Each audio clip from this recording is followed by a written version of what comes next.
by the third quarter of this game, Caleb Williams definitely knows who Evan Williams is if he didn't already, because he pulls the rug out from under himself. He avoids a bell ringing, and you know what? At this point, we're in the 11th game of the season. They're probably going to lose this game. And Williams, in this moment, right? Williams is running, and in this moment, Caleb is thinking, you know what? I'm a first-round draft pick. Let's just not. Hello, good people. Packers fans, football fans, and random internet viewers who are at least a little bit curious about how football is played at the pro and college level. I'm Tim Noonan. I've been a Packers fan for the last 20 years and a fan of scouting college players for the last 8 years.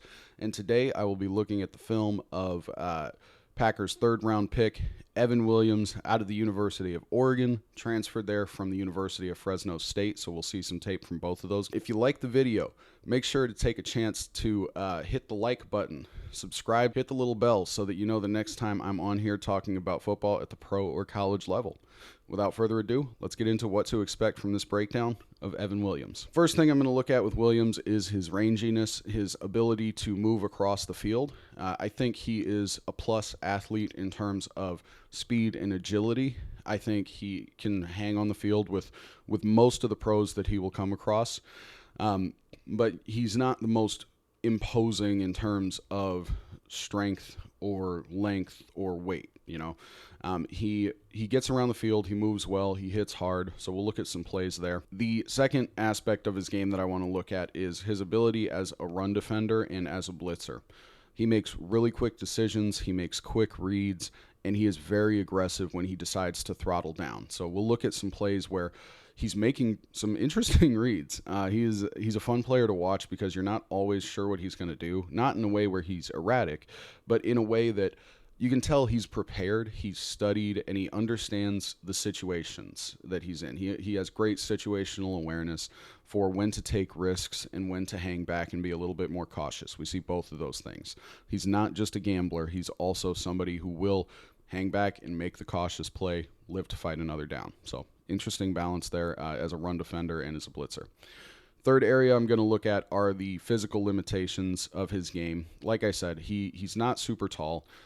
He's 5'11", about 200 pounds. So as a safety, that puts him a little bit on the shorter and lighter side of the spectrum, which is one of the reasons he definitely fell in the draft. But he does make up for the height and length with being prepared, with being aggressive. He is a very physical player, so we'll get to see him. We'll get to see some plays where he thumps players. But I do want to look at the physical limitations because those are definitely a part of his game. They're a feature of his game. And finally, we'll talk about where I see him fitting with the Packers. Thinking about the layout of the Packers' 53-man roster, I think there's a spot for him. I think he'll find his way onto the roster as a rotational safety and as a nickel, maybe probably more of a dime coverage defender when the Packers are out there with 6 defensive backs. So we'll look at that. And just look at some of those plays and imagine how he might fit in the Jeff Hafley defense this fall. So let's get into it. We're starting with a play from 2023, USC against Oregon. This is a great showdown for Caleb Williams, and this is a great game to look at for our guy Evan Williams, having to play some back and forth, some chess with a good quarterback. Very often, if you have a heady safety, a guy who makes good reads, that's a player who there becomes a chess game between the quarterback and that safety, and it does look like there's some back and forth between both of the Williamses, Caleb Williams and our guy Evan Williams. So, just looking at this play, this is gutsy. We're starting off with a gutsy play, and I think this shows great preparation. This shows great situational awareness.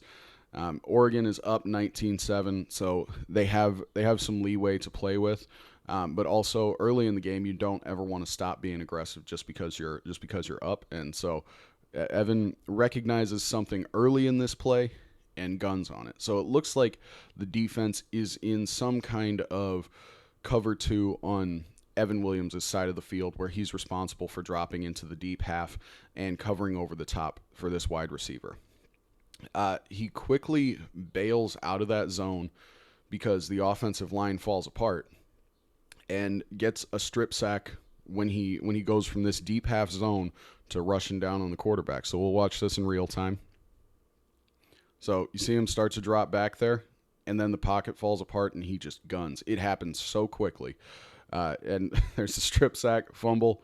This possession is over for USC. So looking at this in about quarter speed, why I think this is cover 2 is the alignment. So the defensive back is pressed up on the wide receiver. Evan Williams is in the deep half here. And when the ball is snapped, his eyes are in the backfield, and he takes this little step back. And that step back tells me his first assignment is the deep half. The offense loses a little bit of time on this play with the play action that they have. So this outside edge rusher and this inside lineman twist, and pretty quickly, it is clear that this outside defender is going to have a clean lane into the middle here. So when Williams sees that, he guns. Now, that defender ends up being taken care of by the running back. So for a split second, looks like, okay, pocket's clean, but Williams is still gunning down. And Caleb Williams has to make a business decision. Do you throw a contested pass here to the receiver off on the short side of the field? And he doesn't. He tries to extend this play. And it's very lucky for our guy, Evan Williams, that this defensive lineman wins on this rep, because that forces Caleb Williams out of the pocket, and then he runs right into the arms of Evan. Now, this is gutsy. I like it. It works out. This play could very much not work out, because if this number 70 doesn't put this block, if this number 70 puts any kind of block on Brandon Dorlus, the defender who's coming into the middle of the line there, if that offensive lineman blocks up Brandon Dorlus, this play doesn't happen this way.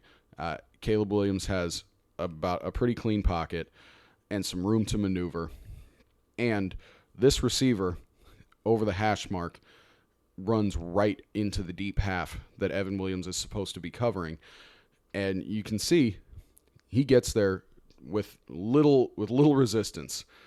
that zone defender recognizes a little too late that Williams has bailed, and so all this taken together, really gutsy play. It works out. I like it. I like the aggression on display here, and it's also a learning moment, because I would really love to hear what Evan Williams' breakdown of this play is, what his decision-making is going into this. But I love this play because it shows situational awareness. It shows aggression. He's reading something that's outside of his assignment, and it works. And it very much, like I said, it very much could not. You know, if one offensive lineman makes a block, then it's night-night for Oregon here, and USC is right back in this game with a shot to this receiver in Williams' zone. So, cool play, complicated play, but it gives you a little bit of a look of the kind of player Evan Williams is.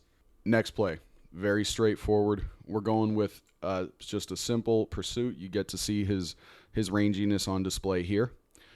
He moves through the field well. As we saw on the last play, you know, when he reacts, he throttles down. He has a good pursuit angle. He knows how to sift through when there's traffic. And he has the ability just to close on receivers, make clean tackles. So nice play there. Not a ton to get into on that one. This play from Oregon State, we see him flying from the top of the screen to make a tackle on Packers' favorite, Luke Musgrave. This is from Evan Williams' time at Fresno State, so that's why the uniforms change. So he's the deep safety over the middle here. He goes off the screen, and then our tight end, you know, Luke Musgrave, leaks out, gets a little reception in the flat, and Williams has nice closing speed to make a tackle here. So he's off the screen, he's on the screen, boom. Nice tackle. We'll get a secondary angle here so you can kind of see how much ground he's covering. You know, gets into the back pedal, follows the flow of the play. Great pursuit angle. Nice tackle. Going back to 2023 tape from Oregon against USC, We're going to see Williams covering the deep half on a big bomb play. USC is at the end of the half here. They're trying to get back into this game down 15. And Williams just has nice range, nice speed and pursuit to go from the middle of the field to making this tackle outside, just outside the end zone. Gives the defense a chance here. And yeah, you just see him up at the top of the screen here. He's bailing to the middle half of the field. And he's right there. He's pretty far from the receiver. So has to gauge a lot of moving parts here. Has to gauge the receiver's speed, and he does. He makes a good pursuit angle. You can see he's taking a very nice angle. The receiver tries to put a move on him. He sticks with him, gets him out of bounds. Could easily be a touchdown on a blown coverage. And Williams just does a nice job to stay with the receiver, to have a good angle, and force him out of bounds. The next aspect of his game that we're going to look at is his role as a run defender and as a blitzer. I think he's an advantageous player to have in run defense. I think he is a fun player to have as a blitzer because, as we've seen, when he throttles down, he closes space very quickly. So what we're looking at here is just him on a nice pursuit angle. We saw some good pursuit angles on previous plays. In particular, what I want to highlight here is his movement from the far side of the field over to where the running back ends up, and just his ability to keep eyes on the running back, follow the flow of the play, slightly adjust the pursuit angle there, and come down with a really good tackle. We are back to USC. Like I said, this was a fun game. He makes a lot of great reads, a lot of fun plays here. And on this play, he is a deep safety here over between the hash and the numbers, about 7 yards off the line of scrimmage. And Oregon sends him on a blitz, and we see that throttle. He goes and even puts a little move on the offensive lineman, which is just fantastic to see from a safety. You don't. This is not something that's required of guys. It's not something that anybody's really looking for. But he makes short work of this offensive lineman and hurries Caleb Williams' pass here. And granted, Caleb Williams is electric. He is probably the best player in this draft. So, that hurry doesn't bother him much. But to mere mortals who are simply excellent at quarterback and not as good as Caleb Williams, this is something that would bother a regular quarterback. By the third quarter of this game, Caleb Williams definitely knows who Evan Williams is if he didn't already, because he pulls the rug out from under himself. He avoids a bell ringing, and at this point, we're in the 11th game of the season. They're probably going to lose this game. And Williams, in this moment, right? Williams is running, and in this moment, Caleb is thinking, you know what? I'm a first-round draft pick. I have a lot of money waiting for me on a table in a few months. I have an entire future as a professional. Let's just not, right? Let's just not get our bell rung, because Evan Williams, we'll see some thump on some later plays. He likes to ring a bell. He didn't get to there, but he got close. I'll get into his physical limitations in a little bit here, but I just wanted to highlight, as a run defender, I do have some questions about his tackling. There were a lot of missed tackles in his game, and I think a lot of it came down to size and strength. He doesn't have very long arms, so wrapping up isn't always, honestly, his best bet because doesn't have a ton of length to work with, and so what he does have is his reads and his aggression. So what we'll see here is just simple missed tackle. He gives it all he's got, and he just ends up on the ground. This running back for Oregon State, freshman Damian Martinez, gets the better of him on this play. This is not a huge concern. This is not a huge concern for me, honestly. Williams is a third-round safety. He is a developmental prospect. This is not a guy that we're hanging all of our run defense on. This is just to show some of the limitations of his game. He's a contributor in the run, but he he is a contributor. He's not the guy you build the defense around on the run. Now, as much as I have spoken about his speed and agility, he's not the fastest guy, not the most agile guy. And so on this play, we see a missed tackle that I think is mostly on just his agility.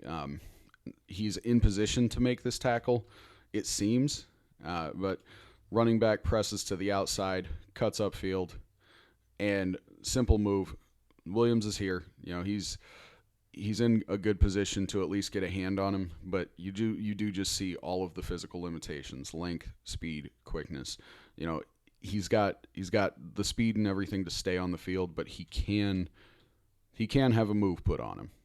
He's not going to win every single rep in the open field. Going back to some more of his assets in the run defense, here we have a rep against Colorado.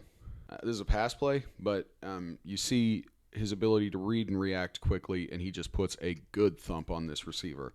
This is the kind of hit that Caleb Williams was trying to avoid. We'll watch it in halftime because you could process it a little more slowly, but he is just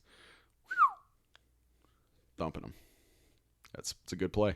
His ability to hit, his strength and everything, that was not something that just popped up at Oregon. This was who he was at Fresno State too. For the open field concerns that I have, I do still like him in the open field. I think he can still be a contributor. He's not a liability. He is going to lose reps, definitely, just because steep learning curve. Making tackles in the open field in the professional football game. But here we see against a freshman, Damian Martinez, a really nice open field tackle. And I mentioned Damian Martinez in particular because this is a name you're going to hear a bit over the next year or two in the running back conversations, because dude is a thumper. He's strong. He is just a very difficult assignment to take down. And granted, this is 2022. Damian Martinez is a freshman, but still, he is a BFD. He is a big effing dude. And Evan Williams takes him down. Nice tackle in the open field. It's not easy to do that to Damian Martinez, and that's an encouraging rep. The third aspect of his game that I'm going to look at is the physical limitations of his game. Anything that has to do with his height, weight, speed. So we're going to see some missed reps. We're going to see some tough plays here. And I don't necessarily know if these are things that are going to improve a ton in the league. I think what's going to improve is his ability to cover these things up with good situational awareness plays, with a lot of study, with communication to his teammates, because that's how he did it in college, and I think he'll be able to do that in the pros. Against Boise State, when he played for Fresno in 2022, we see this play where he just gets washed out of a run by a wide receiver, and this is a concerning play. I want a safety to win every rep against a wide receiver. If a wide receiver can block you, that's a concern for me. And granted, we've seen him thump, we've seen him be aggressive, we've seen him overcome the physical limitations with reads and positioning and everything.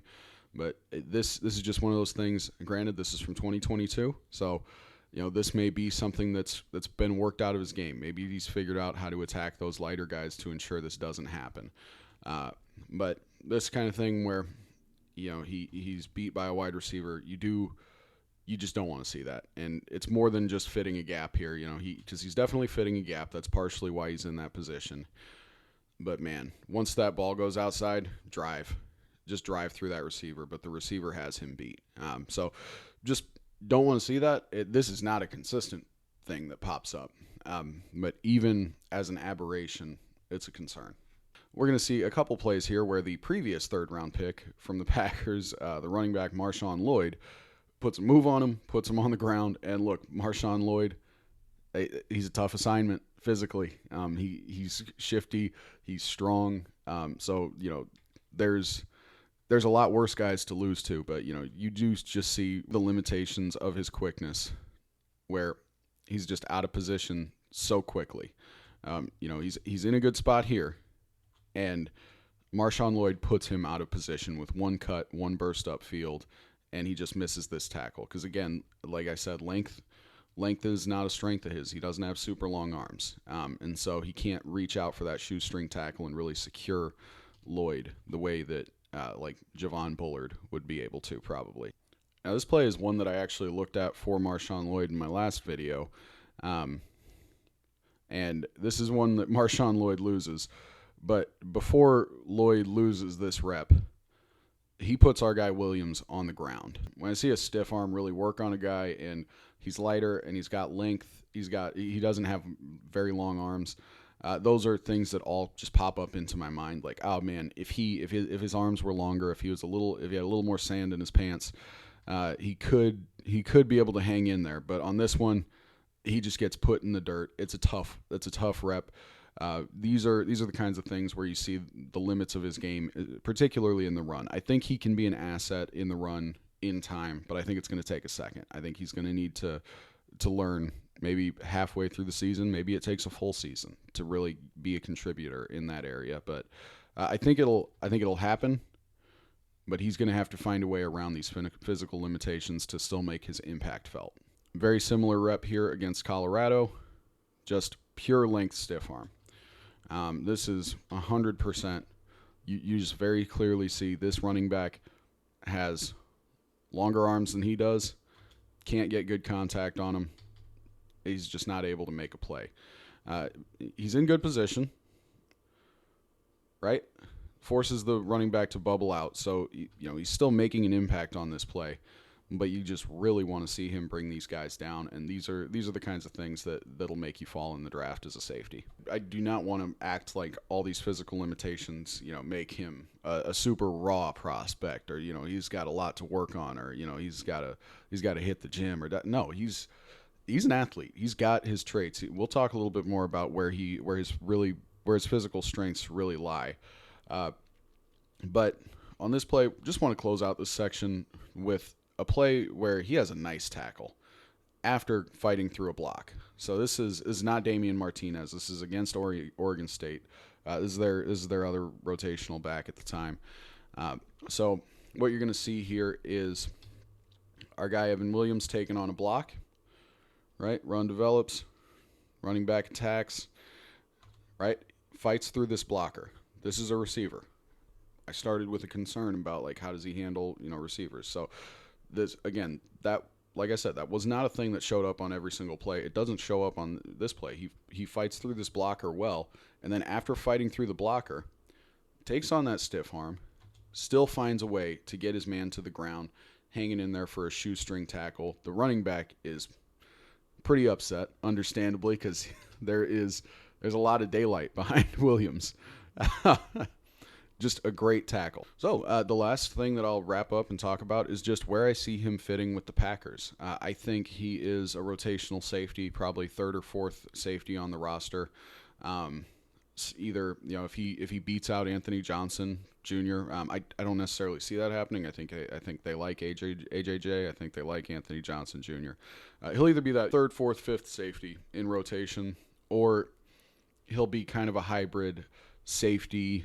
Maybe nickel, probably dime, because the cornerback situation with Jair Alexander, Carrington Valentine, and Eric Stokes, those are going to be the top three corners if Eric Stokes is healthy. So that leaves Evan Williams fighting for that dime spot. Maybe Katan Oladapo slides in there. Maybe Anthony Johnson Jr. slides in there. Corey Ballantyne, tested pro, could slide in there. So I think Williams creates some competition at that dime spot. So just to start here, we're gonna look at a trait in his game that I haven't talked about a ton that is really important for him.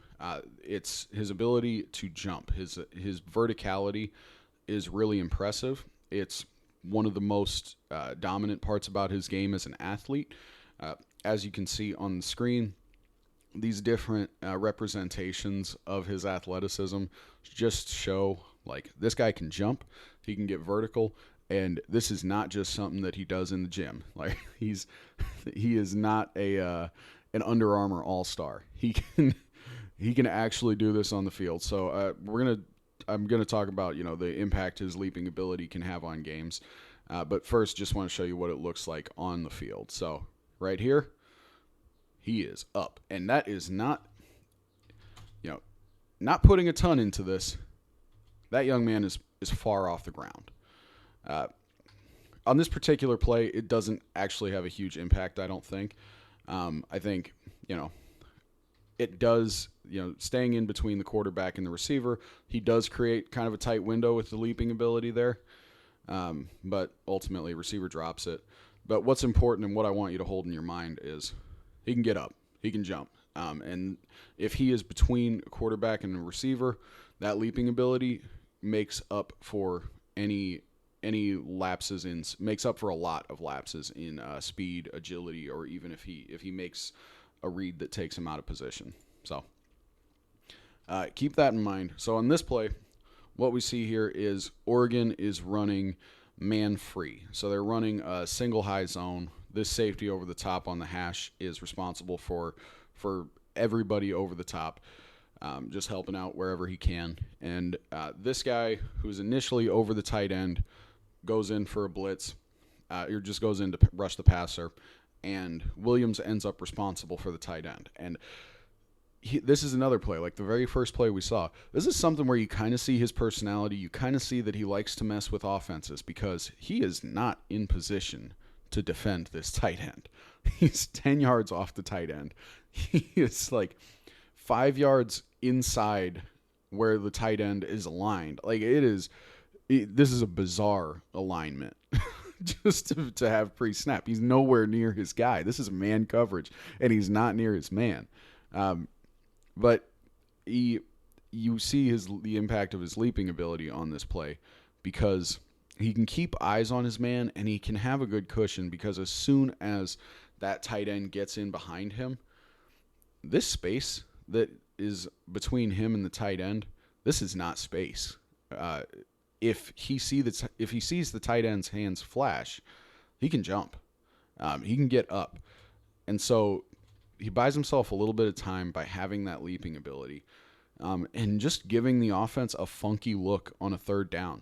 This is kind of a unique look from this defense. Initially looks like cover 4, and I think that's what they're in. I think they're doing some sort of like cover 4 blitz, where they're just trying to prevent everything deep, but also put a lot of pressure on Caleb because this nickel corner ends up blitzing. What ends up happening in quarters coverage is it ends up basically turning into man coverage a lot of the time because as soon as the ball is snapped, you're finding your guy, you're going. And when this blitzer makes his move inside, Williams is then responsible for this slot receiver. Now, this is really impressive situational awareness, I think, and it shows good caution, good restraint. It's an interesting read. In that situation, in this situation where quarters is being played, outside corners play outside leverage because they want to funnel things back towards the inside because you have help on the inside. And so this cornerback stays behind the receiver basically. And with this corner staying behind the receiver when the route develops downfield, it puts the defense in a potentially compromising situation, but Williams hangs back, so that receiver is covered, and the offense can only make a shorter gain. They still make a great play here, so we'll just watch it all unfold in real time. You see Williams drift back, he's off screen, and then recovers, makes a tackle on his man. Now, what I'm seeing here is, right, he's drifting back, and there he starts to throttle down on that receiver. But instead of throttling down, his eyes are in the backfield. He goes back because he sees Caleb Williams rolling out. And if Caleb Williams rolls out and buys time with that cannon that he's got, the defense could be screwed because Evan Williams knows his teammate is playing the right alignment, which is to be behind that receiver. And Evan Williams makes it so that, right, you see that receiver over the top, by the time the ball is thrown, and Williams is bailed down underneath, he's no longer covering that guy. But you see all the space that's there if Evan Williams is not inside. Brendan Rice, number 2, that receiver, is a threat on that play. And instead of just covering his assignment, just doing his job, he helps out. He hangs back. He puts himself in a tough spot because now he's got to go close all this space and make this tackle. And he makes an impressive tackle in the open field, brings his man down. The offense gets a first down here. It's his man who gets the first down after being wide open. And it's okay. I think it's a good read. It's a cool read. It shows that he's not just a gambler. He's also trying to do what's in the best interest of the team because, again, if Brendan Rice gets the ball over that O, could be a big chunk, could be a touchdown. Any number of disastrous things could happen. Instead, USC just gets a first down. Game keeps rolling along. Where I see him really fitting for sure is being a thumper in Jeff Hafley's defense. Jeff Hafley says he wants guys who are going to play aggressive, downhill, don't think, just play. And this is one of those plays, man. Like, he just sees this receiver coming over the field, and he puts him to bed. That is not a completion. That ball rattles around, much like that receiver's brain is probably rattling around in his skull right now. That's just a hard hit, good play, good read. This play against Oregon in 2023, I think, is representative of the kind of contributor that he'll be in the run game for the Packers. So you see him take on this tight end, close up a running lane, open up some space for his teammates to make a tackle. This is really, I think, how he'll play for us. He's not. I don't think he'll be the guy flying around making a bunch of the tackles, although I think he will be in on a lot of assisted tackles because that's just in his nature. He's always around the ball. But this is really where I see him fitting. He's gonna be plugging gaps. He's gonna be physical. He's gonna be taking on blockers. And Edge Cooper, Xavier McKinney, Javon Bullard, Quay Walker, those guys who are our designated tacklers, our designated bring down the ball carrier guys. They can fly around. He's gonna make life easy for him. There's no DB who played against Washington who didn't get burnt by this offense one way or another.